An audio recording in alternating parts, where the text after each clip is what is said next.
HooHooHooRobin. All right, let's get Paul in here. I'm loving this new movie.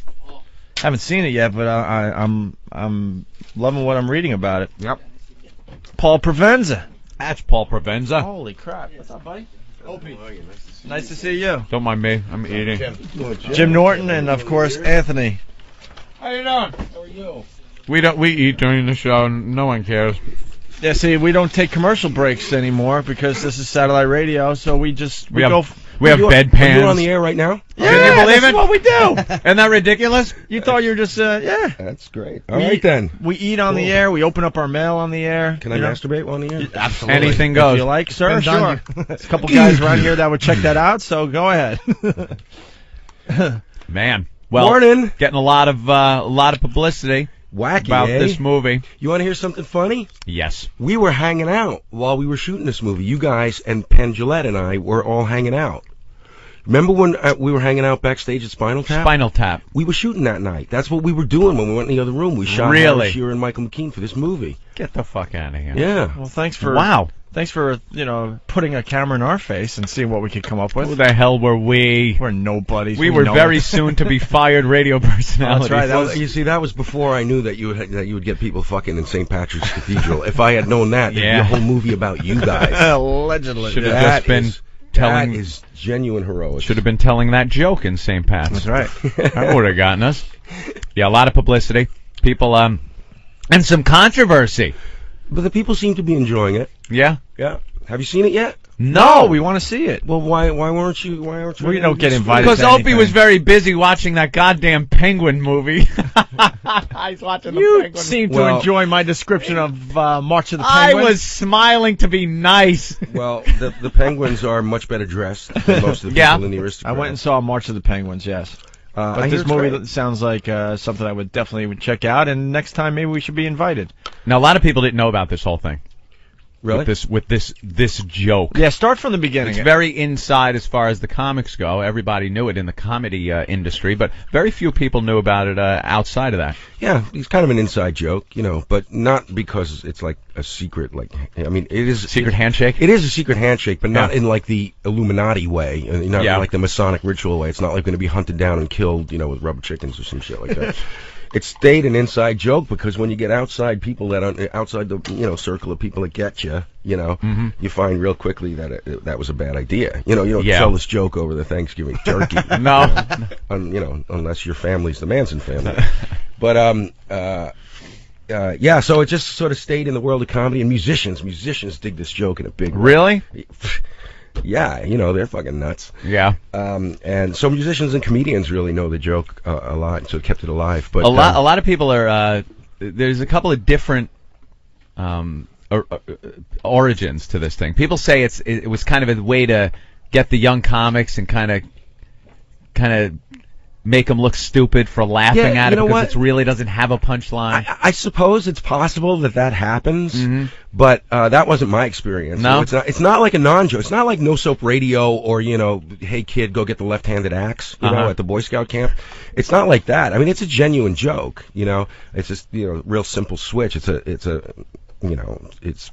not the most hilarious joke in the world in its basic form, but once you get your hands on it, you can do whatever you want with it. So it actually, I never had the experience of it being let's give the new guy some shit. I always had the experience of it being, everybody else being like, well, I have somebody that's never heard the joke before.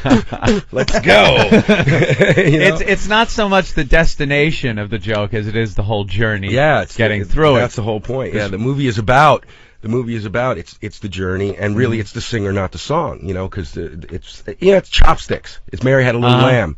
Everybody knows it, it's goofy, it's simple, there's nothing complicated about it. What can you do with it, And it's really, when you're hanging around a bunch of people who love to make each other laugh and love to also, stroke their own egos and masturbate comedically, which, as you know, we fucking love. Yeah. It can get really, really hilarious, And so this was just a chance to take everybody backstage. I mean, this has been my life since I was like 17, and I've just been surrounded by like hilarious, world-class, funny people who have me in tears all the time. And people don't get to see that shit, and I understand why most people don't realize a lot of these comedians that are really funny on the stage are even funnier behind the scenes. It's astonishing when they're not worried about about restraints exactly and the limits of their comedy. Yeah, and when we're hanging out with each other, it's no holds barred, and we just have a great time. So this was a way to sort of like say, try and share that a little bit, and also examine that whole thing about improvisation. When Penn and I came up with this idea, he was really getting into jazz. He's actually like a real jazz guy now. He's like, he plays upright bass with a bebop piano player named Mike Jones in Vegas. The hour before their show starts, the Penn and Teller show starts at the Rio, there's a whole pre-show, which is a jazz duo. And it's Penn, and he's like a real jazz guy. He had son of a bitch had that living. little soul patch for a while. Yeah. I was like, when are you going to start shooting heroin? Come on, you're really into this. And so he was getting really, really into jazz at the time.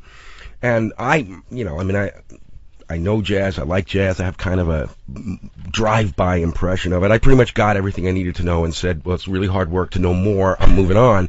But he was really into it, and he would be talking about improvisation and talk about, structure and how, what's genuine improvisation and what's just sort of recapitulation of ideas you've done before and how much is craft and technique involved in it and all this stuff. And he'd be talking about this, and I'm sitting there going, he's talking about like Mingus and Miles Davis and Coltrane, and I go, he's talking about comedy. Everything he's saying, he's talking about comedy. This is what we do all the time, And so I said to him, it's interesting because you hear musicians do the same song, reinterpret it all the time. A million people do, the same song over and over. You hear singers do the same song. You even get to see actors play the same part. Different actors play the same part in plays, You get to see the same cathedral somewhere in the south of France painted by 20 different artists, But nobody's ever done that with comedy because any good comedian isn't going to want to do professionally what other comedians are doing.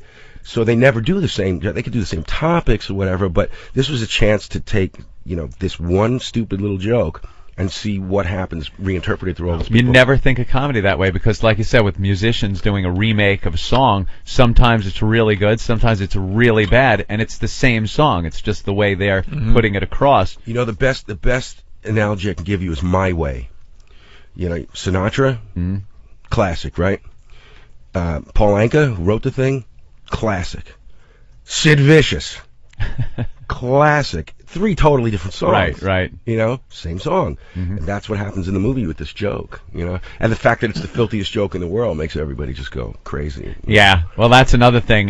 There was isn't there controversy as to what theaters are going to be playing this and what aren't? Because one of the chains dropped out. Lowe's, I think it was. No, it was AMC. It was AMC, who just bought Lowe's. But the joke's on them because we were already in Lowe's all over the country. So the AMC guys, God damn it, they must be stopped. Now, what was their whole take on the thing that they were angered by this? Is it rated R? It's unrated. Unrated. We sent it out unrated because, Penn and I felt really strongly about it. And Think Films, who were distributing it, they were really cool because we told them early on, because they were like, if we send this thing to the ratings board, we're going to get an NC-17. Yeah. So let's figure out, how to market this thing. And we said, well, why don't we just not submit it to the ratings board? It's voluntary.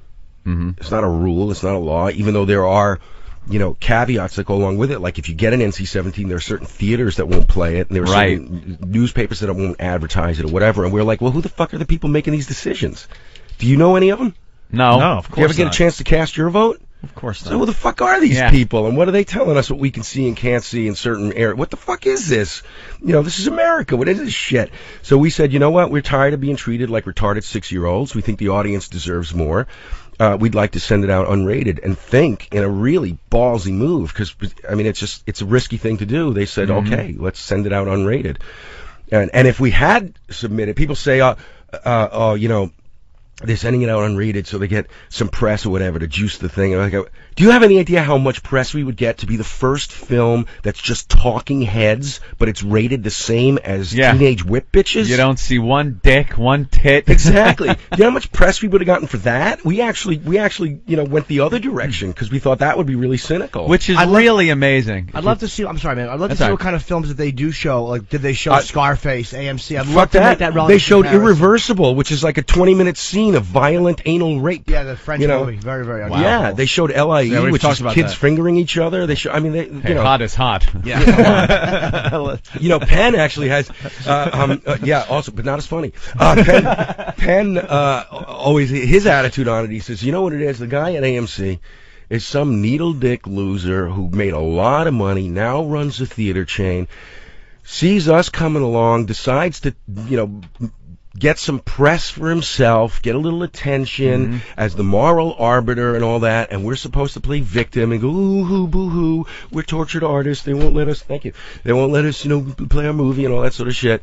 And it really is a crock of shit, because you know what? The big theater chains are the ones that are fighting every day for their own survival. And, and methods of distribution are popping up every 10 seconds. There's some new avenue for people to see shit. You know? So it's like we really didn't care about it, and we didn't want to stoop to that level, because we didn't want to. We don't have to answer to him. It's one guy, and also I really don't want to stoop to the level of, like, for example, there are rumors, unsubstantiated, but there are rumors that we don't feel are necessary, to bring up about the popcorn having, been poisoned. We don't know. They're rumors. They're rumors. The CDC, Center for Disease Control, has been testing it. No conclusive evidence. All right. It's just a few hundred monkeys in one test. That's not a random sampling, so we're not going to cast any aspersions. This whole Ebola AMC virus it's still speculation. We wouldn't go down that road because we're classier than them. And the FDA does allow a certain amount of adult semen in popcorn before they classify it as unhealthy, so technically they've done nothing wrong. How do they, in essence, ban a movie that is just talking? It's what comedians have had to deal with forever. It is words that are strung together. There aren't any graphic images in this. And by the way, 5 Oscar winners in this movie. Hey, there you go. Yeah, I mean, 5 Oscar winners. Name some of the comedians that are going to be in the movie. All right, who's got the list? Let me see how many I can remember. I was remember. amazed that, there's got to be at least 60 guys. Guys and gals here. Maybe even more. There's about 100. About 100 people. Damn. Yeah. We can't actually define it because we're not sure if the 6 people that are the editorial staff of The Onion should be counted as one. Our Penn and Teller one. You got Jason Alexander, Lewis Black, George Carlin, Drew Carey, Tim Conway. Keep going. I want to hear it. I haven't heard this in a while. Wow. Was Rita Rudner filthy? You got Rita Rudner to be filthy? No, Rita Rudner was not filthy. See, that's the thing is we went to everybody and we said, do you want to do this? They were like, yeah. And like people like Rita, a handful of people actually, Jake Johansson, some of the older generation comics, they were like, we don't really want to do the joke, or we don't want to do it filthy. So we like, do whatever you want. The whole point is your interpretation of this one joke. And if your interpretation is that you don't want to do it, Phyllis Diller flat out says she's not going to do the joke, and her interpretation of it actually was that that's the setup, and then 80 minutes later in the movie you get the payoff, and it was last night it went through the roof, right? Her interpretation was being the one who fainted when she heard the joke. I could have seen the and that was it. That's really doing the joke. I could have seen the Aristocrats last night, dude, and instead I'm watching Penguins march 70 miles. If you start taking our calls, you'd be getting into some of this shit. Who took your call? I don't know. Was it Ben Sparks? I've been hearing about this movie for 3 or 4 months. I would have went in a second last night. Instead, the Penguins are waddling across the ice. I went to the after party at Caroline's, and because I heard Carlin might be there, so of course I wanted to get a picture signed. But I didn't see it. I don't know if you went, but it was great just to see the comics there. And it was jammed. Everybody loved the movie, man. How do you keep this? How do you keep this interesting? Because the concept is basic. It's one joke, the interpretation by 100 guys and girls. Well, it's a little more than that. I mean, there's a lot of commentary around it, and the movie actually turned into more than just a look at, it's the singer, not the song, and just a sort of backstage look at the history of this joke and all that stuff. It turned into a lot more than that because, you get all these people talking about the filthiest joke in the world or doing the filthiest joke in the world. Some interesting shit's going to come up. Who's the filthiest comedian? Well, it's a tough call because it depends on where your lines are. I've heard Gilbert Godfrey. Saget's pretty out there, man. We've been hearing that for years too. Yeah. That he's like when he's doing. Wait, you guys have never seen Saget live? No, I know. And we've seen. Oh Jesus, you guys. I know he's the filthiest mouth you've ever heard in your life. I know, and I've seen just about everyone on this list. Over the years, I've never seen him, and that's all I hear is that he is so dirty you can't even imagine. In 1977 or 76, 77, I went to college. It was my freshman year in college, and I was at the University of Pennsylvania in Philadelphia. And I was deep into comedy already at this point, and there were no comedy clubs yet in Philly. And so I used to go to I used to go to like dorms. It's a huge place, so like a dorm is like, an audience of 700 or something, So I used to go to these dorms and set up these shows, and I would go and do comedy. And this guy comes up to me and he goes, I can't believe you're setting up comedy shows. I'm in a comedy team. A friend of mine over at Temple University.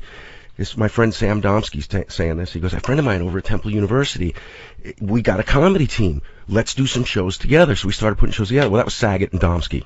Huh. And so I saw Saget way back in the mid-'70s. From the moment I met this guy, he was the filthiest motherfucker I have ever seen in my life. Just amazing. Everything out of his mouth is hilariously filthy. And, he looks like, Yeah. He's going to be on the show next week, by the way. Man, he's so funny. But it's brilliant. I mean, it's not just that he's spewing filth. I mean, he's just this amazing craftsman. But then he gets on that show, Mr. Wholesome Dad. And that was the joke to us. Right, people that see this movie think it's hilarious that he's talking dirty. We thought it was hilarious that he was doing that shit. The Wholesome Dad act. Exactly. But, he said, I'm an actor. I got a job. I played the role. Yeah.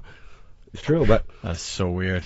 Yeah, he is really... You got really Don Rickles. I mean, the list goes on and on. I love Rickles. He's one of my favorites of all time. Was there any definitive start to this joke? Like, were you able to trace it back to this guy? I'll tell you how far back we got it. And we can't speculate. We don't like to speculate more than that, but we got it back pretty far on first-hand information. There's a guy in the movie named Jay Marshall. And Jay he died about a month ago at the age of 94. Wow. And Jay, you saw him. How old are you guys? I'm 28. Lying whore. Yeah, 37. 30. Okay, 37. I know you've seen Jay Marshall on the Ed Sullivan Show. No, I never watched Sullivan. There was after, unless I saw. Oh no, clips, we're past your bedtime. Yeah, Sullivan. We missed the whole Sullivan yeah, thing. man, for me it was fuck, kind of I'm a million. 68 I was born, so it was kind of like mid-'70s. I don't even think it was in Carson. Jay Marshall was on the Ed Sullivan Show about 70 times, and he used to do like a Senor Wences kind of thing, like a fucking puppet called Sarai. Just kind of just that hand puppet kind of thing. He had a million of things. He was a magician, he was a juggler, he's a comedian. He's just like. Was he old on Sullivan? Yes. Isn't that amazing when you watch a show like that and he's old on that? I know. He was a walking showbiz archive. He started in vaudeville. Okay, and he told us that when he was about 7 or 8 years old, an old guy at that time told him the Aristocrats joke. Wow. And the old guy told him that he heard it when he was like at the same age that Jay was when he heard the joke. Wait, so aren't you getting back into like the early 1800s? We're talking about mid to late 19th century. Yeah. So we've traced it back at least that far from first-hand information. Wow. And it probably goes way further than that. I like to think that, the Aristocrats, you guys haven't seen the movie, so, no, but you know the joke, just for your listeners, yeah. For both of your listeners. It just starts off with a guy goes into a talent agency, which right off the bat is sort of an old structure. It kind of, it goes and he says, I got a great act. And the guy says, what's your act? He goes, my whole family. It's my wife, my kids, grandparents, everything. He goes, sounds great. Tell me about your act. And he brings the family in, and they proceed to engage in every disgusting, vile, filthy sex act, defecative. I could actually do the joke here, but I won't because I've heard too many versions. And mine, the only thing that I can be certain is original about mine is the phrase "arcing ropes of cum." But I mean, every family member is fucking in every configuration of the shit. There's piss, there's vomit, there's live AIDS virus, you fucking name it, going on. The idea is to just be as offensive and rude and vile as possible. And then the agent says, what do you call an act like that? And they go, the Aristocrat. And it's just this goofy little switch. Wait, I started telling you that for a reason. The joke, I lost track. Yeah. Fell off the track. Why aren't you in it though? I mean, you're a great comic, and how come you don't put yourself in it? Because I did with this movie what everybody else did was their own interpretation. This movie is my interpretation. The movie is also, like I started to say before, the movie is also like this backstage look. I mean, when we shot this thing, we never actually shot a movie. We were just really going to hang out with friends. We used mid-price range consumer cameras. We never set up a light. The sound was just, clip on a mic and throw the pack off to the side. It was just, we never did anything that Did you go film or making. video? mini DVD. We did sketches. We did line drawings. I mean, we had no idea. With the first night of shooting, I had the camera in one hand and the manual in the other, and I was turning the pages. Come on, really? Turning the pages with my teeth. Wow. When I tell you we knew nothing great. about what the fuck we were doing, I'm Fantastic. not exaggerating. For a while, Penn was holding the camera. Sorry, go ahead. For a while, Penn was holding the camera, and I said to him, I said, "You're not holding camera anymore." He goes, "Why?" I go, "Because all we have is the top of everybody's head. The footage is all unusable." We were retarded. Seriously, we knew nothing about what we were doing. We played the version of the joke done by Cartman. You ever hear the Eric Cartman from South Park version? Is it in the movie? That was done for us. Oh, really? Oh, it was. Okay. Matt and Trey did that just for us. That's fantastic. Is it in the movie? Yeah, it's in the movie. We got to play it though again here. I'll go for it. It's all animated, obviously, not just his voice. No, it's the kids. Yeah, they the kids animated waiting the for whole a bus. thing. My favorite part of this, by the way, is great. and when you hear the joke, when your listeners hear as the joke continues, you have to sort of harken back to the beginning of it. But the beginning of it puts me on the floor because he says, "Hey guys, you want to hear a joke my grandpa told me?" Here it is. A version of the Aristocrats joke done by Cartman and the gang. You guys want to hear a funny joke my grandpa told me? No? Okay, so this family walks into a talent agency. It's a mother, father, their son and daughter, and a little baby. The father says to the talent agent, "Sir, our family has an amazing act. We know if you would let us perform it for you, you would want to sign us." And the talent agent says, "Sorry, we don't sign family acts. They're too cutesy." But then the mother goes, "Please, sir, if you just give us 2 minutes, we know you'll like our act." So the talent agent says, "All right, you've got 2 minutes." The family jumps right into it. The mother smiles and points to the son, who hits play on a boombox. Thrilling circus music starts to play as the father spins his daughter around, bends her over, lifts up her skirt, and starts licking her asshole. What? Then the son lays down on the floor and opens his mouth, and the mother tears off tearaway pants, squats down over his face, and starts shitting all over him. Dude! Hold on. The father grabs the baby, takes off his diaper, and starts sucking his cock, right? While the son, still with his mother's shit in his mouth, goes over and licks the baby's tiny little balls. Dude, hold on, cop. Now the mother lays down on her back on the floor while the daughter gets up high on a chair and starts pissing all over. Then the father and son take the baby and start stuffing it head first back into the mother's vagina, while the daughter's piss rains down on all of them. Dude, just stop. Hold on, Cal. They get the baby halfway in so that just his legs are sticking out, all kicking and flailing around. The son takes the mother's shit out of his mouth and starts rubbing it all over everyone, while the father sticks his cock in the baby's asshole and fucks it while it's still inside the mother, until it comes all over the baby, the wife, and the son, and the daughter. Cartman, I don't want to... Cop! Hold on, please. Then the father gets up and says, "And now for our impersonation of the victims of 9/11. And the whole family starts running around the room, screaming and laughing with their dicks and titties all flapping around, covered with shit and piss and cum, going, "Ah! Ah! The building's coming down! Help!" And finally the family runs back to the center of the room and goes, "Ta-da!" And the talent agent, he just sits there for the longest time. And finally he says, "Jesus, that's a hell of an act. What do you call it?" And the father says, "The Aristocrats." I don't get it. Neither do I. And there you have it. I'm going to tell you, this is not even in the top 5 of filthiest versions of the Really? Come on, really? I'm seriously, I'm not kidding around. It's unbelievable. And it really is like, even people that I think would be turned off by the vulgarity and all that stuff have come up to us after screenings and just go, it's like a breath of fresh air. It's like, first of all, you're stunned into submission. Right, right. And then all of a sudden it becomes like liberating, It's weird. I mean, the response is just tremendous. And I love that people all have a different experience when they see the movie. Some people love one person's rendition, and the person they're with, it's like that's their least favorite. And it's just so cool, It's really fun. And then there are people that just would not even find anybody telling it remotely entertaining. Right. Yeah. Just purely offended by what is being said.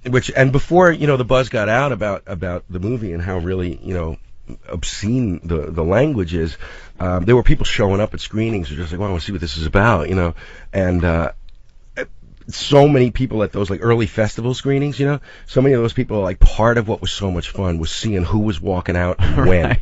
Like you could actually chart certain waves of when you've crossed lines for certain people, right? Like 6 minutes in, Carlin does his version, and it's really filthy, and it's really gross, and it's genius, by the way. I mean, all the accolades that we always give him, all the props we give him, he deserves it. And this thing, it's just like he's a master at work, rolling around in the mud.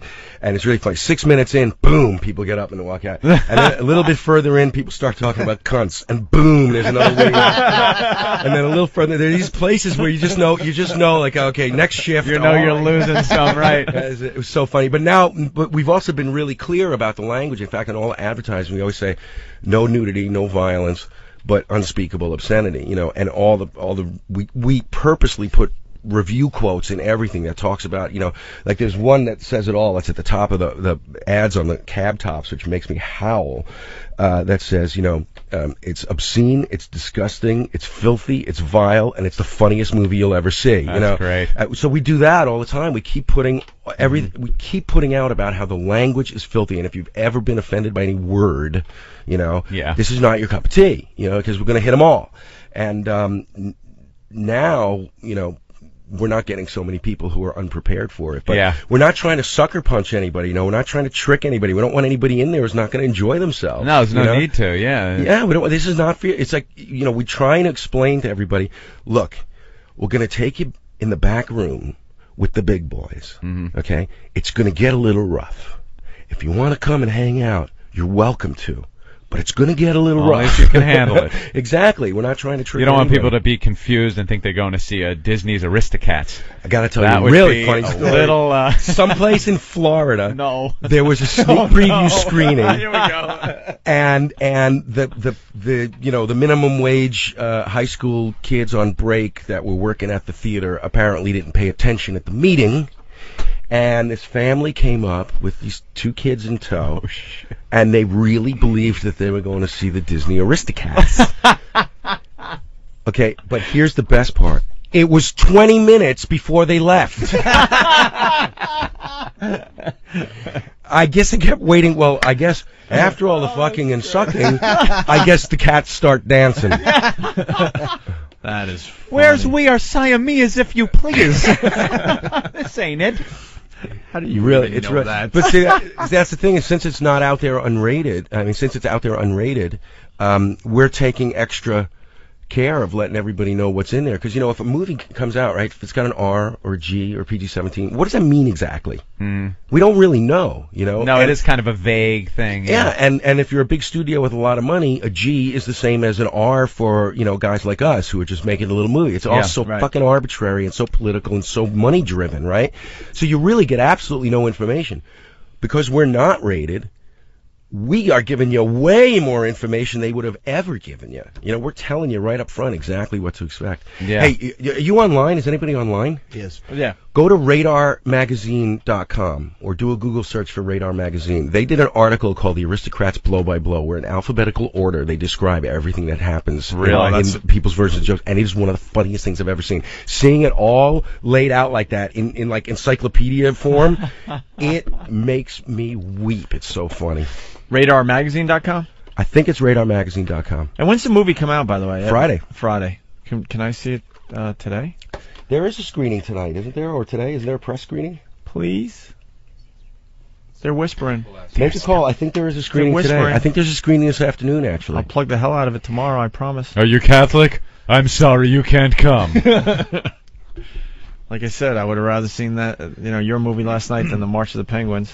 AMC, that really, really irritates me. No surprise, though. It's such a statement about how it's language. Exactly. This is how fucking awful people are about spoken word. It's disgusting. I mean, and what's really funny is not only is it just language, but this movie, it's just talking heads. You're right. It is just all language, but there's also no conflict or hostility in this movie. Everybody's having the time of their lives. Right, a good time, and there's some saucy language, but who cares? It gets a bit naughty. They're a little racy. But meanwhile, PG-13 movie, you could go in there and how big is the body count, Violence, people dying. How about War of the Worlds? What was that fucking burlesque parody of 9/11? And that's okay? What the hell is that? Yeah, it's just something about the... Come on. It's something about people in this country being offended by things that... Fun, humor, that offends them more than death and destruction. It's just they would rather their kids see horrible images on the news to teach them what's going on. Right. Than see people have fun. Than seeing people laughing over the word cunt or a joke about, bodily functions. I will never ever understand. How do you feel about 9/11 humor? Because I was reading something about Gilbert Gottfried was I think either doing this joke and it's in the movie. Oh, it's in the movie, and he added some 9/11 stuff, and people. I guess one guy yelled out, "Too soon! Too soon!" It was 3 weeks later. 3 weeks later. Yeah.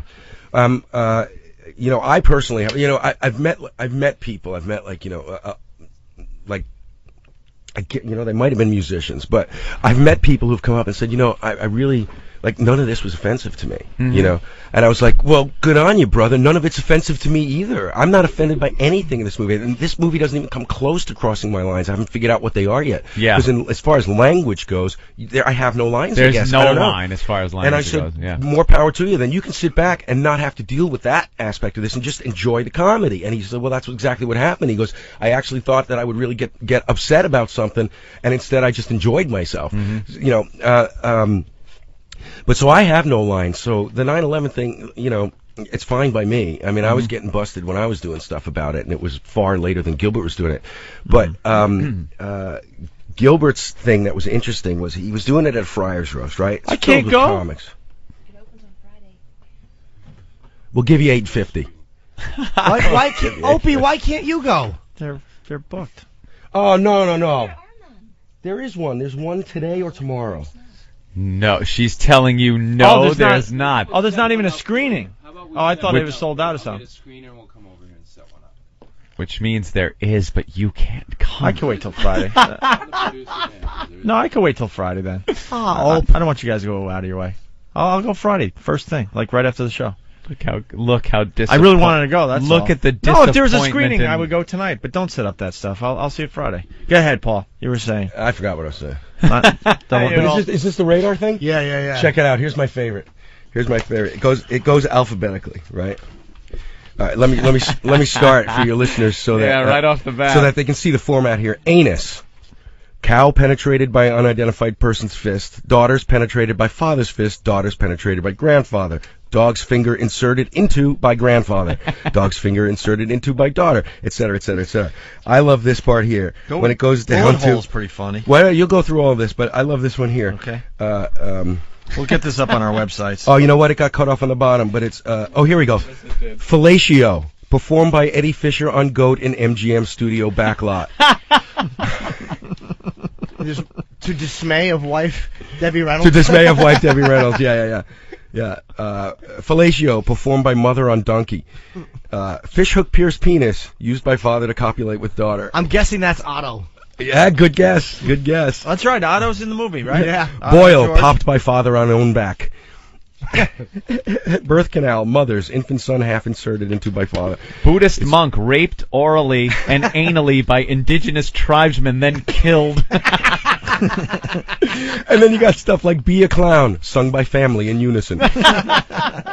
This article is genius. This makes me laugh harder than the movie. Are they trashing you or they actually love it? Oh, they loved it. Okay. They loved it. Analingus, performed by son on father. Performed by daughter on father. Performed by father on daughter. Otto in Performed by tomorrow. son with mother's Great. feces in mouth. Otto's in tomorrow. He'll talk about his role in the movie. I like he's this so one. funny in it. Wallet, stolen by Hispanic man who then defecates on stage. Kiddie pool filled with beef entrails and aborted fetuses waded into by family. Defecation by entire family on stage in unison. By family dog on family. By Betsy Ross. Feces and urine eaten off family by dog who then jumps through hoop rolled in by family. Desk drawer slammed repeatedly by father to flatten son's penis. How do you not love this movie? It's hilarious. That is great, man.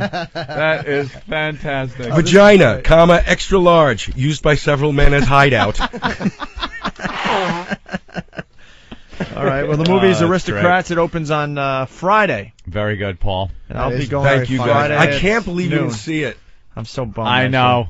And nationwide, Nationwide, August 12th. Oh, nationwide, August 12th. Okay. Very good. So select theaters Friday? East and West. East Yeah, and New West, York like and LA on and Friday, LA? and August Okay. 12th it Go opens. check it out. Laugh your ass Don't off. go to AMC if you can help it. Those fuckheads. That really is sickening. Can't Yeah, show the a funny popcorn is film bad. Like this. I'm just Yeah, a lot that's what I'm of vomiting and sort of, it's really bad. The popcorn. Load after load. It's weird. It's weird. Some people say it was on purpose, but I don't know who would do such a I'm thing. not sure. Why would anybody have a motivation to do that to a theater I chain? have no idea. All right. It's the director of Aristocrats, Paul Pruvenza. Thank you, Paul. Thanks, Thank Paul. you guys. Greatly appreciate it. We'll be back. Hey, it's the Opie and Anthony Show. Opie and Anthony. And we're back with the Opie and Anthony program.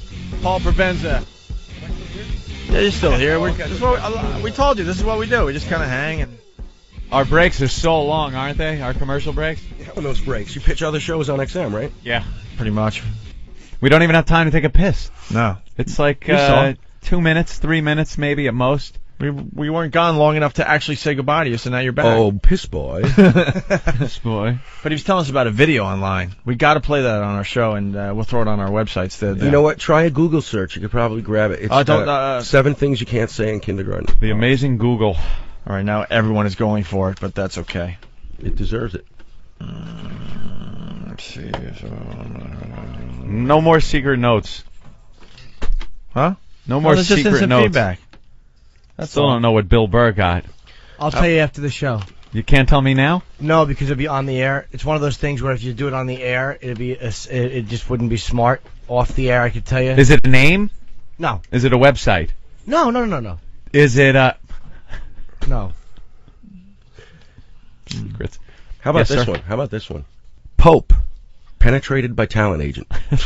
Wow. The agent gets into it in someone's version, huh? Midget uncle with 3 penises protruding from head. Appearance on stage by. Liza Minnelli's swollen clitoris. Compared to Macy's Thanksgiving Day Parade balloon. And that's at RazorMagazine.com. We'll link it on our sites later today. Very, very You still good. do stand-up, man? Yeah, You do? Okay, yeah. 'cause I haven't seen you. Well, guys, I've been working mostly outside the country. For the last 5 years, I've been all around the world doing stand-up. I just came back from another gig. It's like my 4th gig in Dubai and Qatar and Kuwait and stuff. Really? For troops? No, not for troops, for English-speaking expats.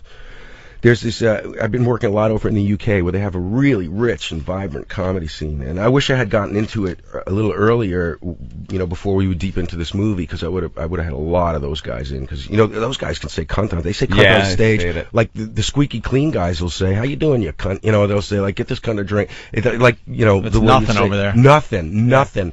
And so when they cut loose, they really cut loose. Yeah. But out of the UK, they book all of these circuits to bring live stand-up to English-speaking expat audiences all around the world. And, they're lawyers, they're doctors, they're teachers, they're construction firm guys, they're middle management for, like, TGI Fridays and Taco Bell, which are everywhere, They're liquor distributors, which, most of these countries are dry, but there's liquor distributors there. You get any Kuwaitis in Kuwait that come in, though, or is it just all... They're actually not allowed to. Really? Not allowed to. But, when you spend some time over there, you realize what a crock of shit all this is. There's such hypocrites, everybody over there.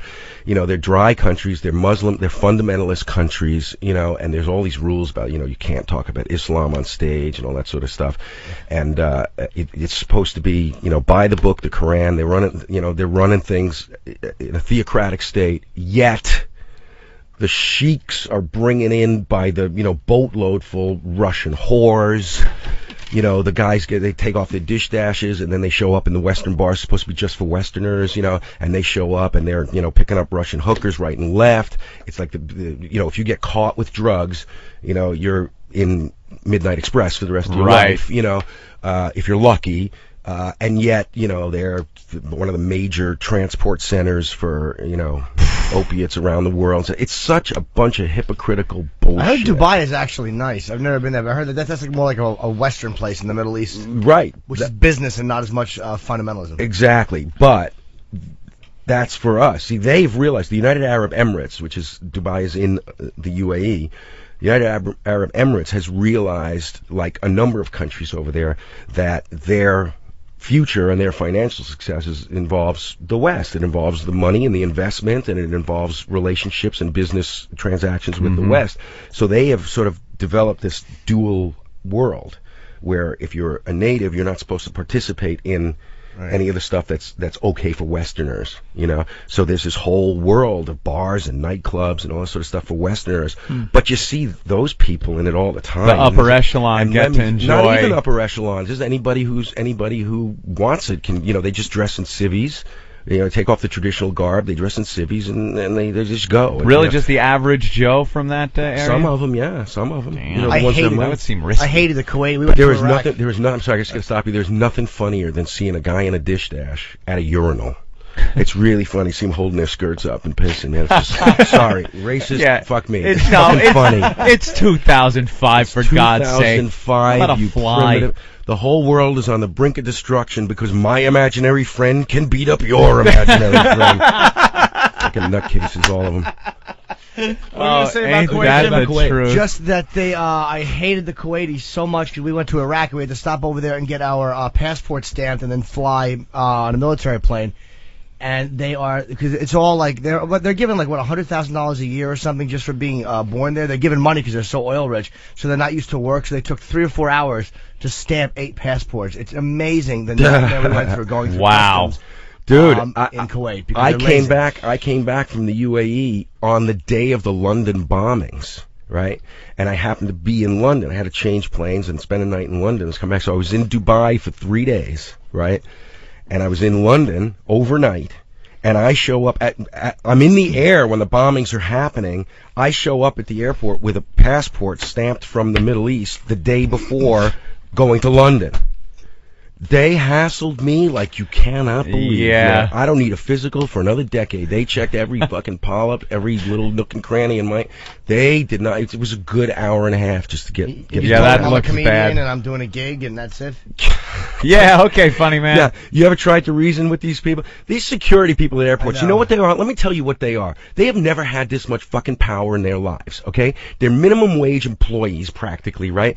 Everybody's traveling around the world, going on vacation, bringing home souvenirs, and these people these are the people, you know, that they're sitting there going, I hate every one of these sons of bitches. They're the ones that pissed on me before I dropped out of high school. And now it's payback time. Man, they are just Now cunts, they're every at one the of them. controls, yeah. And, you know, I actually have this argument all the time. I get hassled all the time at security. And you know, I always get this, I go, you know, they'll say to me, like, because I try and stay stone-faced because I don't want to get in trouble, because I always put my foot in it because I'm just irate at this fucking puppet show. And the guys are, you know, why don't you cheer up? And I go, is that an order? I mean, it's like a federal thing. I have to cheer up, you know, because this, you know, why, you have a problem here or anything? Yes, this is heinous. I hate the fact that you're even doing it. You should be ashamed of yourself for doing this. He goes, well, I'm just doing my job. And I go 5 seconds, what have I heard that before? Oh, that's right, Nuremberg.